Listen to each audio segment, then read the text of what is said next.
In 1910, Dr. L.W. DeLawrence came out with a book known as India's Hood Unveiled. And in this book, he describes how to create a spirit lantern.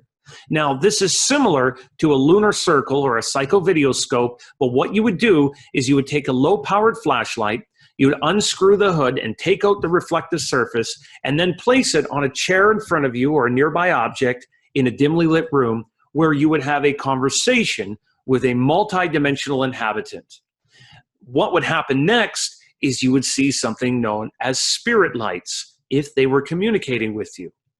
Is it possible that we can create objects or devices like this to communicate with the inhabitants of the dimensional ecology all around us?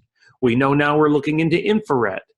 We have looked at things like EVPs or electronic voice phenomena using things such as the Frank's box. Why don't you all come along with me now? Let's find out. Okay, I was lucky enough to go through 60-odd years of paranormal collection belonging to the late Gordon Crichton with his son, Philip. When Crichton died in 2003, I think it was. When he died, we had most materials hadn't been touched in 50 years. So there was a particular little piece that I found that was from 65, and it was strange. It was a gentleman's club in London, which obviously in the era of gentlemen's clubs was where people went, the educated people went for their quiet drinks and discussions and things like that. And this chap had sent one letter in with a leaflet and some photographs. And he'd invented a dimensional viewer called a Polariscope.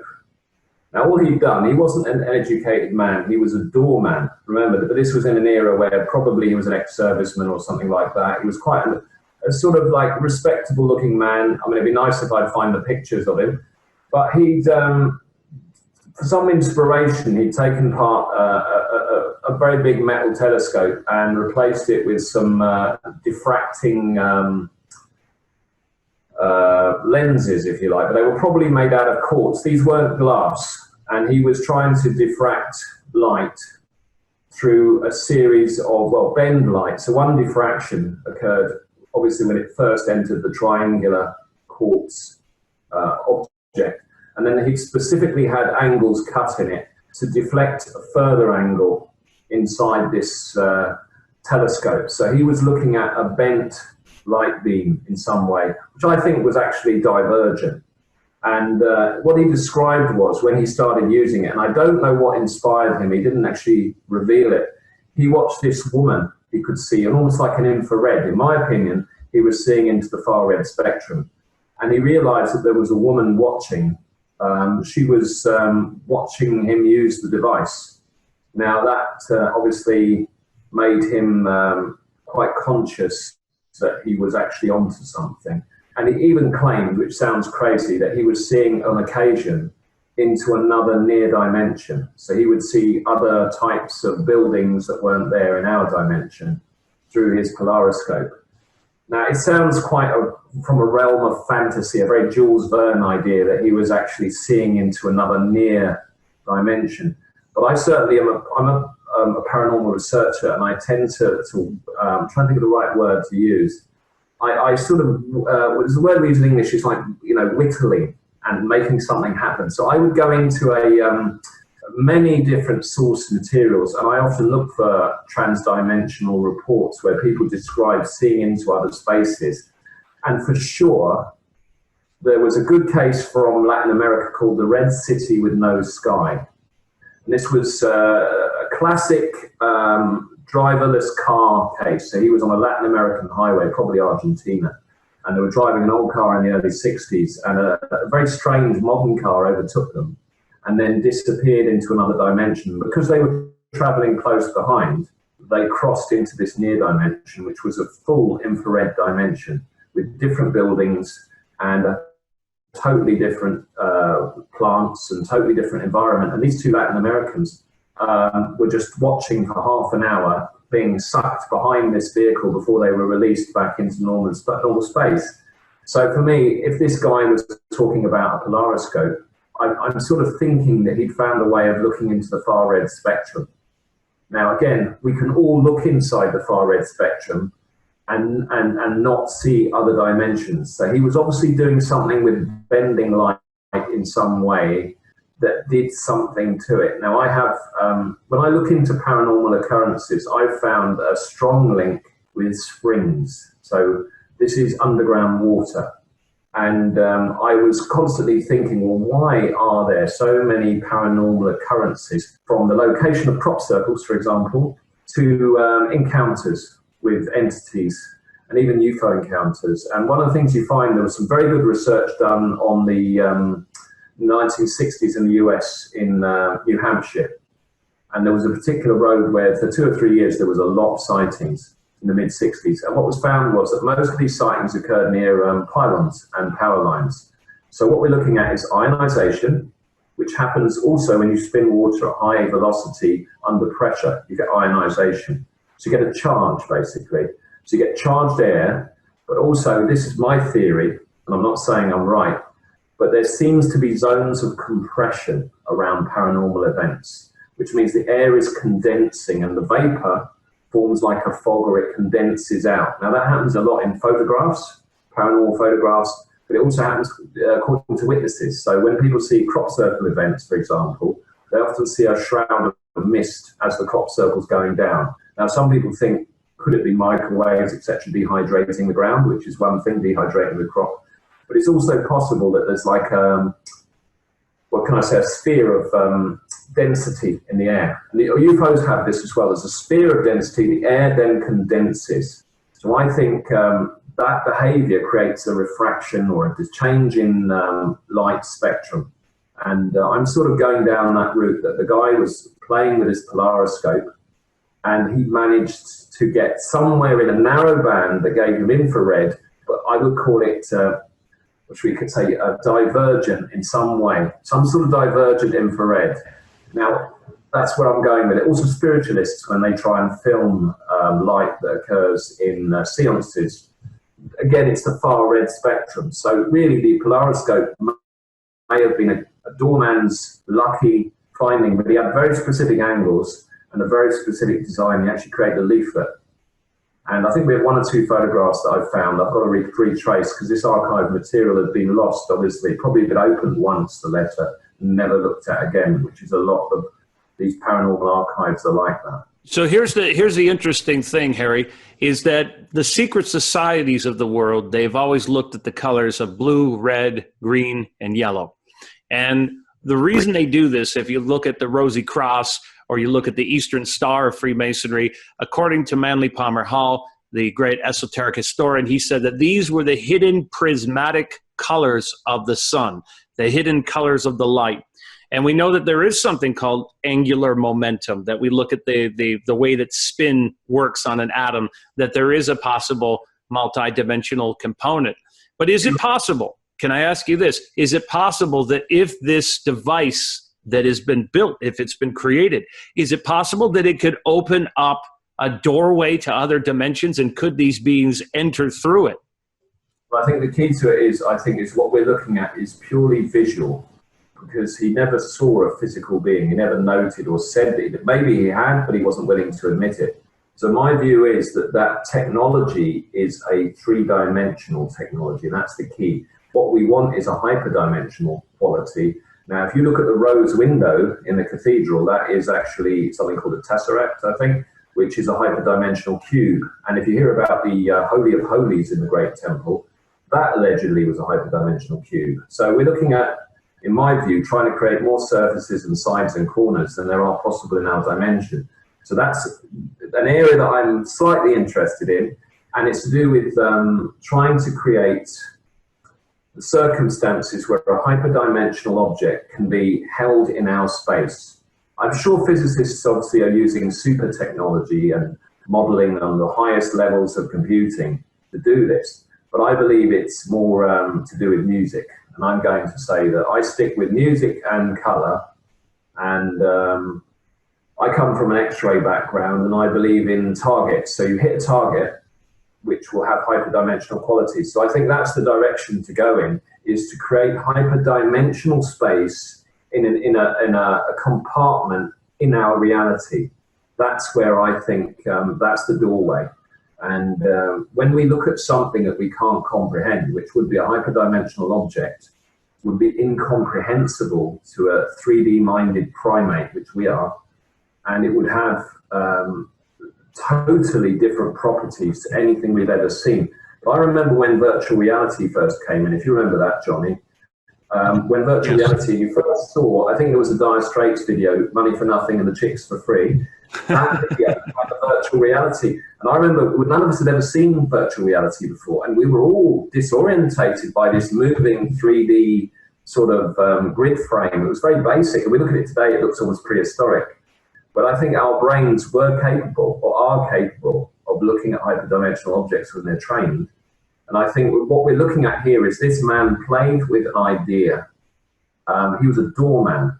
He wasn't not an educated man. It's a prototype, which we can learn from. He preserved the information. He's long dead. He probably died in obscurity. He sounded like a man that lived a life of obscurity in London, working the door of a gentleman's club. No one ever knew that he devised something that could jump dimensions. And well, if we go down into even the subatomic particles underneath an atom, you go into quarks, neutrinos, hadrons, leptons. Once you go down to gluons, we're told, Harry, that those are pure photonic energy. They have no mass. We're also told now that there could be light DNA, so you could have photonic DNA. So essentially, there seems to be a technology, a manipulation that's going on here. Then this leads me to asking you, do you know anyone who's ever tried to recreate this? Have you tried to build it yourself? Someone did. And what you tend to find is that we're on a linear timeline that we experience. Our brain processes a linear timeline. So I did hear that you could change people's entire track of time. So you could actually have a new event suddenly appear. So this is maybe the first lessons of playing with hyperdimensional sort of energy and diffracting in this really strange way, and then bending light to a particular harmonic, shall we say, something really crazy. You could end up with a whole set of events that have not happened and you don't remember happening, and they could suddenly exist in this reality. So, you know, that's where I would go with it, that you probably would find that you've inserted a whole load of space-time that suddenly appeared with memories and events. And because we don't even conceive that could happen if you play with a hyperdimensional object, you probably are playing with the material of the actual transit of our timeline. So probably almost, you know, it's telling you what you're playing with is so beyond your pay grade, as they call it, that you could do an awful lot of damage. So my view is that you could end up having an entire contact appear, which no one knew about the day before. And then you do something, and then there's an entire history of a contact that no one knew about the day before that now has happened, and all you did was deflect light. And that would be the kind of thing that is like, you know, my phrase, expect the unexpected. If you're playing with hyperdimensional tools, first you won't know you've done it successfully because you can't actually see the effects, because you're doing a hyperdimensional, higher order space. So I think like some of the basic assumptions that you see in science fiction, I think they're still thinking like 3D people. We've got to get away from 3D people with one timeline. What we find on the quantum, and I'm not a physicist, is I think there's calculated as 3 timelines. So these are not the linear one that we're sitting on, that we're processing to, which isn't real anyway. We've got alternative timelines, and I think you start playing with that, you start entering into that domain, and you're going to end up with a completely new set of events that you weren't even party to. So I would say, whatever this guy was playing with, I wonder what happened to him. I wonder where he ended up, because it was really that experience of a woman watching him use his Polariscope, and he could just stare at her watching him. And he didn't have anything in his report that would vaguely say he was mentally ill or had any type of aberrations.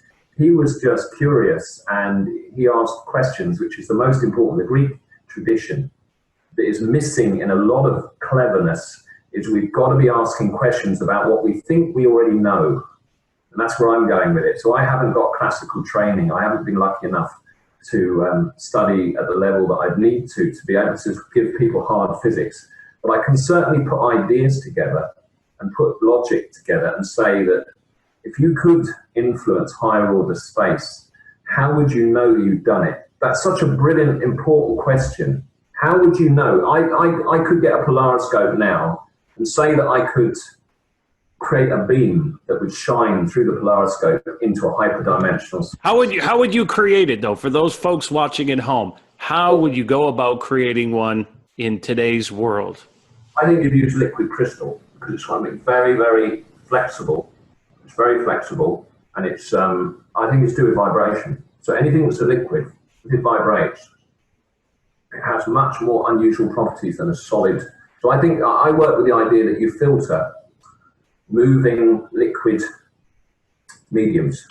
That's the thing that's no one's doing it. So no one's doing it. So you can't be skeptical about something no one's doing. If you had a liquid lens, or if you had a liquid holding a magnetic field into a solid, it's going to hold the field is going to be much more, what's the word, tension points in it. So for me, what is the difference? Like, what is the strange events happening that because you can't, I mean, obviously clearly light doesn't get interactions of any kind that you can actually say, can I change that light into something that interacts with other photons in some way? It's pretty inert from what I pick up. Light will just pass by and the event that the light is can't be changed. But I think if you create tension in the field rather than the light itself, so there's a field behind what we see. I'm not a physicist, so I'm saying what I instinctively feel, that the hyperdimensional quality of what we're in, this medium, which you can call it ether or whatever you want to call it, ether's been disproved by clever people. It doesn't mean it doesn't exist, it just means it's been disproved. I believe it, you know, there's something there, there's a medium that has a liquid-like quality, and we have to mimic something with hyperdimensional qualities from a 3D space. And, you know, we're not even able to think, what's the question? So for me, liquid just seems to be able to vibrate multiple planes in a way that a solid object doesn't. So that's why I favor liquid crystal. I favor, because crystals with water inside, I quite like those, that these are sort of full of water, hydrated crystal. That's amazing. And, you know, Jay Widener was just talking to me about how he figures that these beings that are visiting us, they're from the plasma universe. He thinks that they're plasma related, which is very plausible. We start connecting in this photonic exchange of energies, that we live in a dimensional ecology all around us. Harry, I want to thank you so much for coming on today and sharing your story with us. And how can people find the Flying Saucer Review, FSR, your publication? It's got old copy on it at the moment, but you can find out about FSR. The magazine's still going. It's about to have another issue to come out, but it's what it is that I believe that alternative ideas are in short supply at the moment, and the whole concept of where did civilization come from? It came from people, the Greeks, in my view, the Egyptians, etc., who had forums where they exchanged ideas, and the ideas are like food for our society. And when you don't get new ideas, when you get people who say the hard physics is there and you mustn't deviate, and this is what we know, and if you go out here and you're not safe, we don't feel comfortable with what you're saying. You know, I'm never going to be a physicist, but I certainly believe that observation is the key to everything. If someone's observing the paranormal, then they can describe an event that someone has never seen, and that description gives you qualities and properties. And for me, the classic example is the number of paranormal experiences near springs.